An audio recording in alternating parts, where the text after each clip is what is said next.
So, guys, Donald Trump was just inaugurated. You know, everybody was excited about this. People were waiting for this for years. He finally got his opportunity to just go out there, you know, really show his performance at the electoral level. And now he got inaugurated and he's vindicated. After everything he's been through, he finally was able to show off once and for all. And I'm going to go ahead and actually have you play this clip from Donald Trump right now. Go ahead and switch really quick. All right, go ahead and play the clip. And my fellow citizens, the golden age of America begins right now.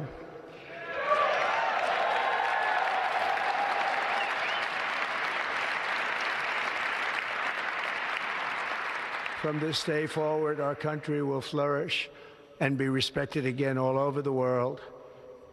We will be the envy of every nation, and we will not allow ourselves to be taken advantage of any longer.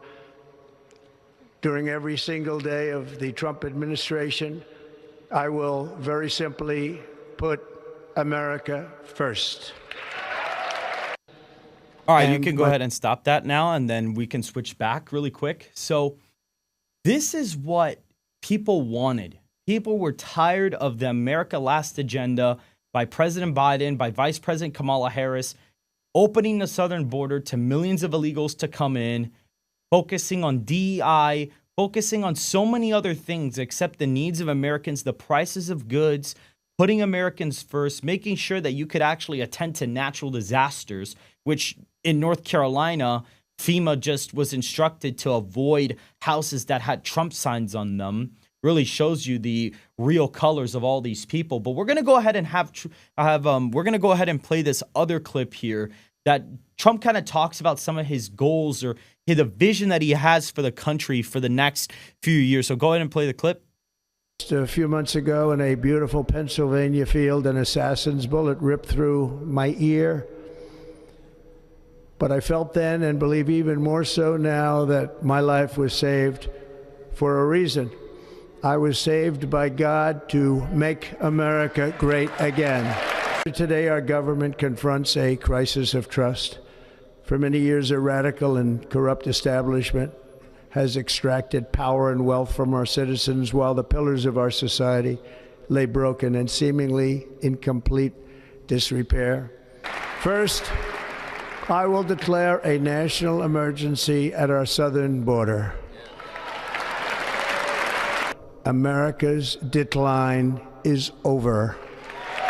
As of today, it will henceforth be the official policy of the United States government that there are only two genders, male and female. For American citizens, January 20th, 2025 is Liberation Day.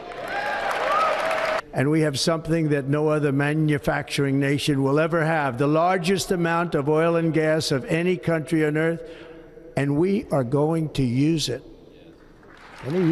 And above all, China is operating the Panama Canal, and we didn't give it to China, we gave it to Panama, and we're taking it back. Launching American astronauts to plant the stars and stripes on the planet Mars. A short time from now, we are going to be changing the name of the Gulf of Mexico to the Gulf of America. That's what I want to be, a peacemaker and a unifier. I'm pleased to say that as of yesterday, one day before I assumed office, the hostages in the Middle East are coming back home to their families. The golden age of America begins right now. So you can go ahead and stop that now. Just a few months ago. Yeah, no, this is the vision that he has for the country. Go ahead and switch back really quick. This is the vision that he has for the country. He wants to move forward.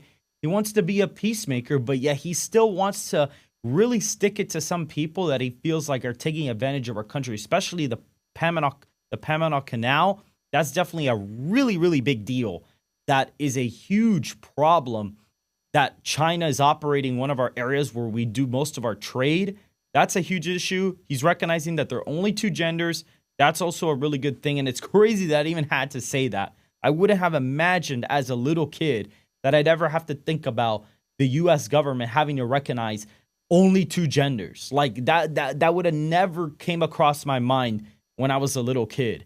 That it's just absolutely insane that the country even got to this point, and it's such a blessing that Donald Trump just got elected, because if that hadn't happened, we would have just gone down an even worse path than generations to come. So that is definitely something. The vision that he has is he wants to stick it to people. He wants to expand, but yet he also wants to be a peacemaker and not start these endless foreign wars. And you have these people like Kyle Kalinske and all these people. Oh, you see, Donald Trump, I thought he said he wasn't going to start a new war. Now he's throwing the Panama Canal. And now he wants to take Canada and he wants to take Greenland and da. And it's like, guys, like, he's not going to use the military, at least I think so, to take them over. He doesn't even need to use the military to take those over. We already have a base in Greenland already. We already have one there. Canada, we can use economic pressure to get them to join us if necessary. And now we also had President Trump label the cartels in Mexico as a foreign terrorist organization, which I think is the right move. They're bringing millions and millions of just a lot of drugs into the country, and it's killing people here. And they're the reason why the fentanyl crisis has gotten absolutely bad here and is killing hundreds of thousands of people every year. So labeling them as a foreign terrorist organization, I think actually makes perfect sense. And we're going to go ahead and play the next clip here. This is President Trump signing a bunch of executive orders. So go ahead and play the clip. You want to call it out? Do you want to say it? Do you want to say it? Oh, if you want me to, sir. Why don't you say what I'm signing? Sure. The first item that President Trump is signing is the rescission of 78 Biden-era executive actions, executive orders, presidential memoranda, and others.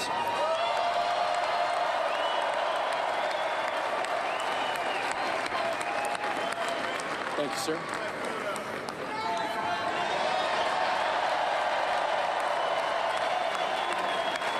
Thank you.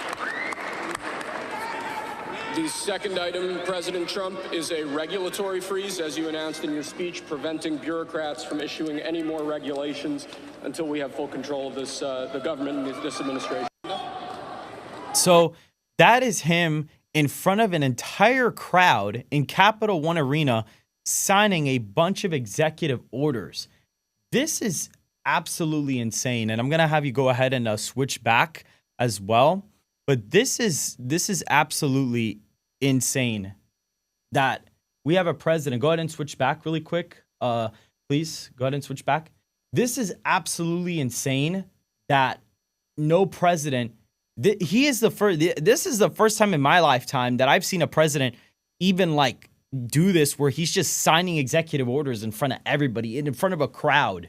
And he just rescinded 78 Biden era executive orders, which were destroying the country, opening up the border, allowing regulation like crazy to come into businesses and in the government, just all the bad things in government, all rescinded by one executive order by President Donald Trump. Because on day one, he said he wanted to make so much progress on day one, and he wants to have so much winning that you wouldn't even be able to process it.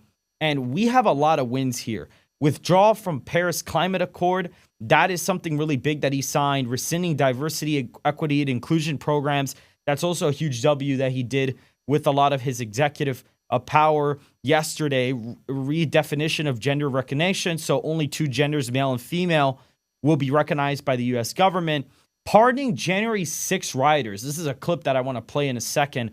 Border security enhancements, declaring a national emergency at the southern border, or authorizing the deployment of U.S. troops, directing the completion of the border wall, national energy emergency declaration. So Trump declared national energy emergency, aiming to expedite energy projects and reduce regulatory barriers to increase domestic energy production, and federal hiring freeze. So he basically froze all hiring of, bureaucrats and all that, excluding military personnel and positions related to national security and public safety. So that was basically that. He also had workers come back to the workplace. So he signed an executive order requiring federal government workers to come back to work. And you have a bunch of Democrat operators, oh my God, he's so anti-worker. And it's like, really? So because he wants everybody to come and work in the office, he's anti-worker. Like, it's just, their takes are getting so bad at this point that it's like just laughable. Like, their takes now are even worse than what they were before Donald Trump even just got elected, before he got inaugurated. Their takes